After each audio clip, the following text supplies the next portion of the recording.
This is Call Center Confessions Confidential, where confidentiality is key, but all of your stories are welcome.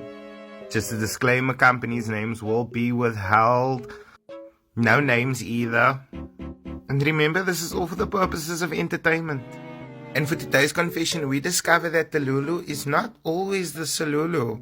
Okay, man, we're just gonna cut through that whole first stucky, and once again, company's name redacted. Figure it out for yourself. So there's this female, let's call it the Lulu. Most of the people in general sleeping around in a call center are the Lulu. She was in her own made-up relationship with a G, let's call him Shameless. Now the Lulu and Shameless used to bunk, I'm gonna say bunk, yeah, and go out occasionally until Shameless's baby mama, for them, okay. Girl shot for the subtitles in the story, it's quite giving, it's giving. In any case, we cap on. And the Lulu was so in her head and started writing herself letters saying it's from Shameless. Can't mama wrote it for herself. So we later found out. Stick to talking to yourself, man. So don't put it in words. Anyway, the Lulu was in her head about this when Shameless found out and threatened her. And she involved all of us as friends. I want to say that's normal because the minute, something fucked up happens, they try to involve witnesses so they look like they have more than one. When we told her to break away from him, she made this illusion up that we did not want her and Shameless together. Sounds like Shameless had that demon dick vibe. You know, that one where you look at her brain like, oh, you just to go on over this piece of cock. And they, but I love him. That's when you know, my bro. He laid the smackdown, demon dick. When in fact we were actually trying to get her to see the bigger picture, which was that Shameless was so invested in making things work with his baby mama because they have been together and living together for the longest time. But the Lulu did not believe us, and she was in a whole relationship in her own mind. As they always are, but you need to come up to the party, girl. He's just 9 you. Ain't no feelings but one pop after 2 minutes.